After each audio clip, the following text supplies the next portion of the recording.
At exactly 0317 hours on March 7, 2026, a satellite constellation operated by the National Reconnaissance Office locked onto a thermal anomaly, drifting silently through the choke point of the modern world, the Strait of Hormuz.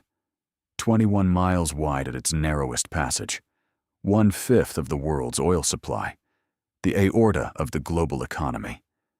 And on that frigid pre-dawn morning, the Islamic Revolutionary Guard Corps Navy, battered, grieving, and now answering to a new supreme leader, was seeding it with contact mines.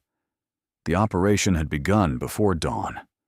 IRGCN Fastcraft, running dark with AIS transponders disabled, moved in staggered formation from Yasen-M Island.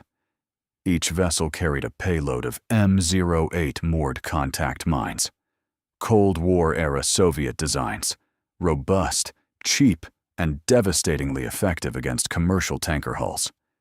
Between 0200 and 0400, 16 Iranian mine-layer craft executed what Iranian commanders called Operation Martyr Khamenei, a posthumous tribute to the supreme leader assassinated 9 days earlier in the joint U.S.-Israeli strike package that opened the 2026 Iran war on February 28th.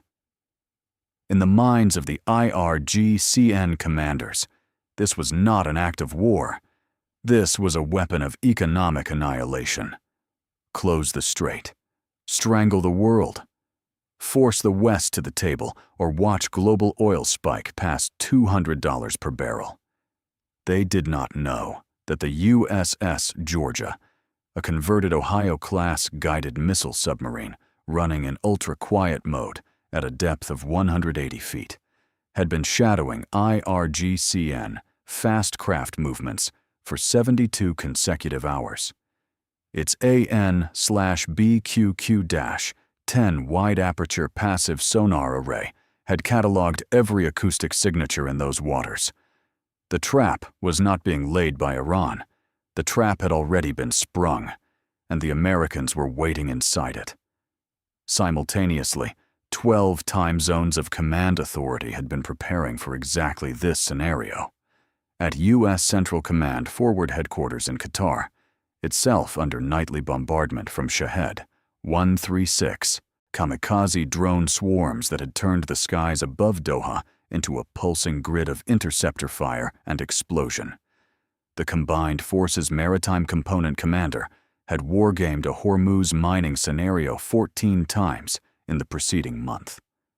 Every asset, every counter-move, every escalation ladder had been pre-authorized up the chain to the Secretary of Defense.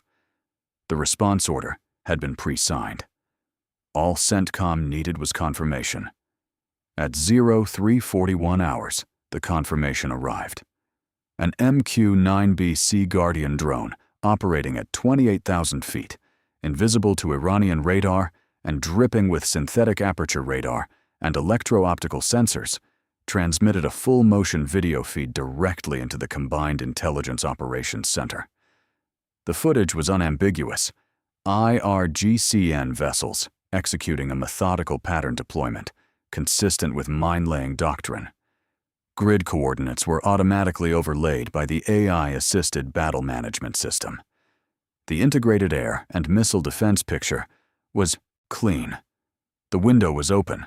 At 0347 hours, the strike authority was released. What happened next lasted 11 minutes and 42 seconds. And when it was over, not a single Iranian mine layer was still afloat. The USS Gravely, an Arleigh Burke-class destroyer running at flank speed 22 nautical miles northwest of the deployment zone, received the fire solution package via Link 16. Its Mark 41 vertical launch system cells opened simultaneously. 6 RGM-84 Harpoon Block 2 anti-ship missiles streaked off the deck at wave-top altitude, hugging the sea surface below Iranian air defense radar coverage.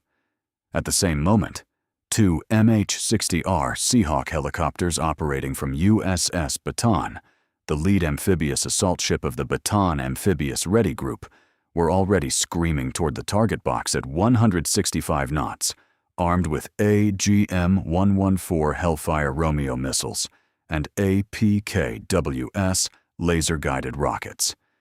These were not interceptors. They were executioners. The IRGCN mine layer crews never got a full warning. Their onboard radar suites, degraded by weeks of parts shortages caused by sanctions and compounded by combat damage from earlier U.S. strikes on IRGCN naval infrastructure on March 1st, painted the incoming harpoons at a range of less than 4 nautical miles. By that point, reaction time had collapsed to 0.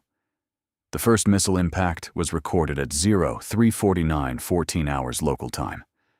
By 04:01 hours, U.S. Central Command had confirmed 16 IRGCN vessels destroyed or sinking, with secondary explosions indicating mine payloads detonating aboard several craft.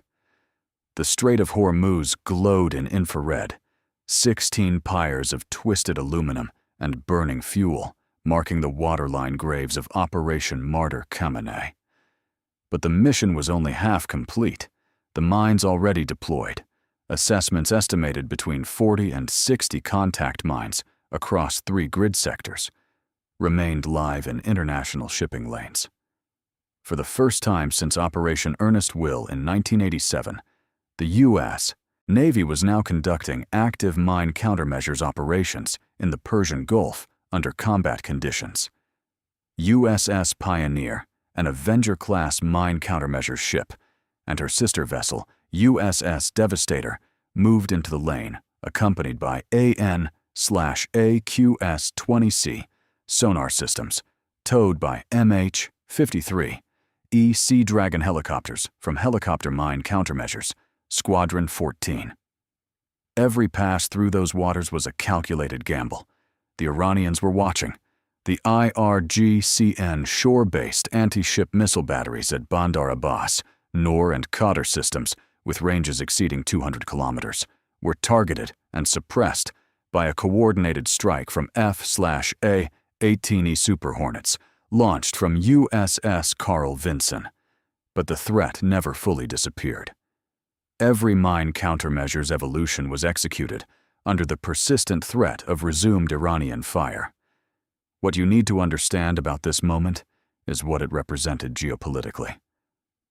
Mojtaba Khamenei, son of the assassinated supreme leader, 44 years old, a man who had spent his career in the shadows of the IRGC Quds Force, had been rushed into the role of supreme leader by an emergency assembly of experts session on March 2nd. His first public declaration, read on Iranian state television by a deputy, while Mojtaba himself remained in a hardened, undisclosed location, was unambiguous. The Strait of Hormuz would remain a weapon. Iran would not negotiate while under attack. The blood of the martyrs demanded a price. And that price was the economic asphyxiation of every Gulf state and Western economy, dependent on uninterrupted energy flows. The math behind that threat was terrifying and real. The Strait of Hormuz handles roughly 17 million barrels of crude oil per day. It is the export pathway for Qatar's liquefied natural gas, representing nearly a third of global LNG supply. On March 6th, Qatar's energy minister Saad al-Kaabi had issued a warning that landed like a depth charge in the markets. If the conflict continued, Gulf energy producers could be forced to declare force majeure and halt exports entirely. The Dow Jones fell 400 points in a single session. Brent crude surged past $110 per barrel. The UN World Food Program warned of cascading global food price increases. Fertilizer exports through Hormuz supply nearly half the world's urea and sulfur markets. This was not a regional conflict anymore. It was a weapon of mass economic disruption, disguised as a naval standoff. Iran understood this. The mining operation was never meant to be a permanent physical barrier. It was a message, a psychological operation executed in steel and explosive charge. Proof that even a regime whose supreme leader had just been killed, whose air defense networks had been struck across 200 sites in western and central Iran, whose ballistic missile launchers were being systematically dismantled by Israeli precision-guided munitions, could still reach out and threaten the throat of the global economy. The United States sent a different message. You do not mine international waters. Not while 3 carrier strike groups are within strike range. Not while a Virginia-class submarine is already underneath you. Not while EA-18G Growlers are jamming your radar picture and Tomahawk Block 5 missiles with in-flight retargeting are already in the air. The response was not disproportionate. It was pre-planned, precision-calibrated, and delivered within 6 minutes of authorization.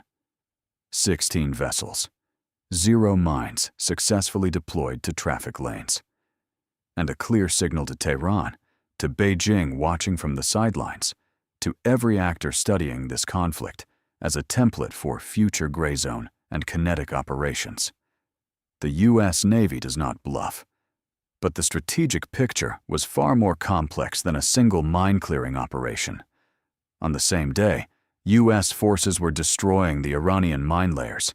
Israel was executing what the IDF described as a broad wave of strikes across western and central Iran, more than 200 targets in a single operational package.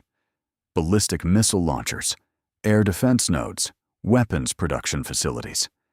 The Israeli Air Force, operating in coordination with U.S. strategic assets, including B-2 Spirit bombers staged from Diego Garcia, was systematically dismantling Iran's ability to wage the next phase of this war. In Tehran, explosions were reported near Al-Quds Day rallies. Thousands of Iranians marching through smoke-filled streets, carrying portraits of the slain supreme leader, while Israeli precision munitions struck military infrastructure blocks away.